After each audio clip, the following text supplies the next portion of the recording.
Today we're looking at our second two categories of vision training.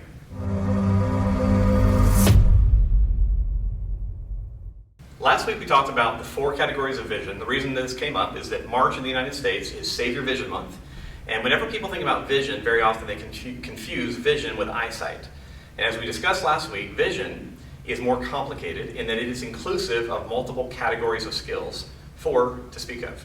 The four categories we talked about last week, number one is visual resolution, which is your ability to see things clearly, both up close, at a distance, and in different lighting conditions. Secondly then, is eye movements. How well can you move your eyes? Do you practice moving your eyes through full ranges of motion? And also, how accurately can you move your eyes? Third then is depth judgment or depth perception. So how well can I see where things are in relationship to one another? And then finally, we have peripheral awareness, which is how well can I see everything that I'm not looking at? Now, sports scientists, vision scientists around the world say each of these four categories are super important. The need for skills in each of these categories is apparent. Let's say I'm an older person and I'm having difficulty navigating through my house. One of the reasons people have difficulties navigating their environment is because they lose peripheral awareness. As peripheral awareness goes away, it compromises your balance, you're more likely to fall. So regardless of the person that we're working with, in Z-Health at least, we say, hey, vision, we need to look at all four categories of skill and give you ways to amplify those because they're all important. So last week we talked about eye movements and we talked about depth judgment. We gave you a simple exercise for each one. This week then we want to talk about visual resolution, meaning how clearly can I see things, and then also give you some ideas about working on expanding your peripheral awareness. So to work on visual resolution, we're going to do a simple little drill with what we call a letter ball. It's a very complicated name. It's a ball with some letters on it. Now, you can make these as big as you want or as small as you want.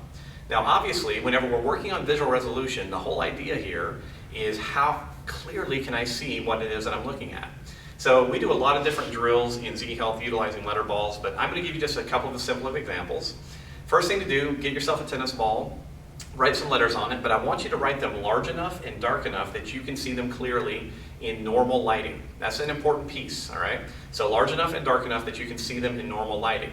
Now, once you have the ball, if you are comfortable, like playing catch or tossing the ball, that's a great way to start. However, if you are uncomfortable with tossing and catching, first thing you're going to do is look at one of the letters and just move the ball around. Now, that's a lot like the eye movement drill that we did last week, but that's actually where we start most people, because if your eyes are uncomfortable in motion, the likelihood of you wanting to track a moving object and being able to see it clearly as your eyes are moving decreases. So you start by building better eye movements. As your eye movements improve, that should help improve your resolution. So let's say that you've gotten past that. What are some ways that you can work on visual resolution with your letter ball? Well, first of all, like I said, choose a ball that's kind of bright, use a darker color, make sure that you have large letters that are bold. Once you have that, start playing catch with yourself, all right? You can play catch with someone else, but it's just easier to take this to work, pull it out on your breaks, and just play catch. Now, your goal as you're playing catch with yourself is to focus on one of the letters. So if I throw the letter up, or ball up, and I see the letter H at the top, I'm going to track that as far as I can, hopefully all the way down into my hand.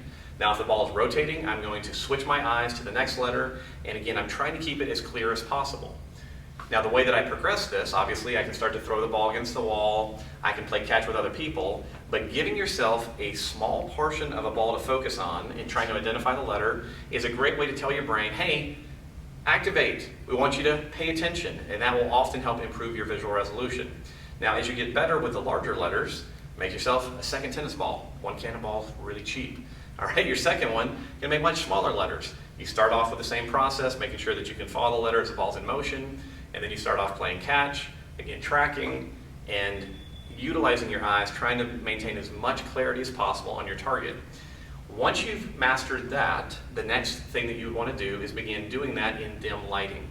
So rather than being in a nice bright office building like this or being outside in the bright sunlight, play letter ball catch with yourself in dim lighting conditions, so in the morning or toward dusk, because as you increase the level of darkness, it requires your eyes to improve what's called contrast sensitivity.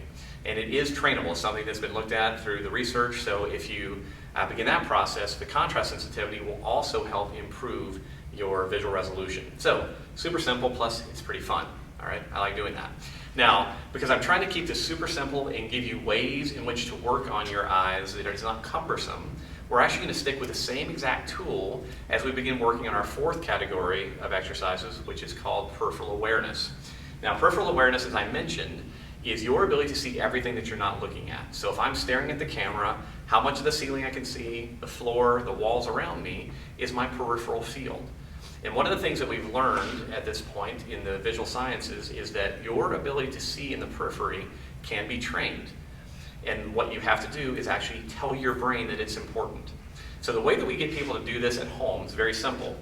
You're going to start off with the same letter ball that you've been using. Let's say I'm using the large letter ball, and let's say I'm playing catch. Right? I'm following the letter and trying to maintain good visual acuity. If that's too fast, then I go slower by just moving the ball with my hand. As this improves, the way that you begin working on peripheral awareness is you utilize that favorite device in most homes called the television. All right? The way that I typically have people do this is I say position the television to your left side or to your right side, basically straight out from your arm. And the goal here is as you're playing letter ball catch, you also are going to pay attention to what's happening on the screen. Now, this actually is very easy because most scene changes now in the movies or whatever, the scene changes about every 2 seconds.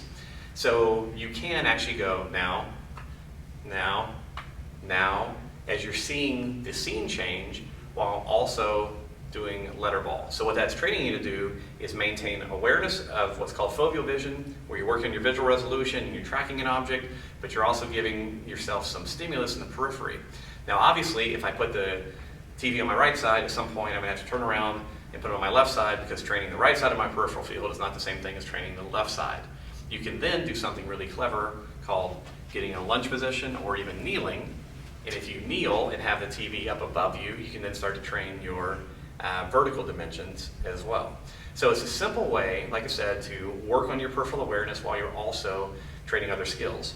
I recommend that you leave the peripheral awareness work until the end if you're following the progression in these last two blogs, because you do want to work through your eye movements, depth judgment, and visual resolution first, and get some clarity with those before you start adding in the peripheral awareness, because sometimes it's just too much to pay attention to.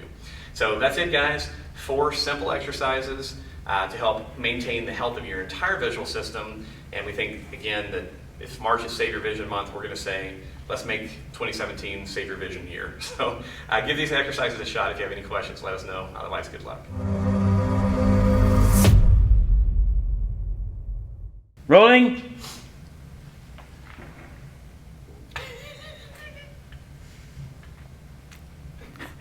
Perfect. That actually means make noise in film talk. Rolling means be quiet. Rolling means rattle the doors. Okay.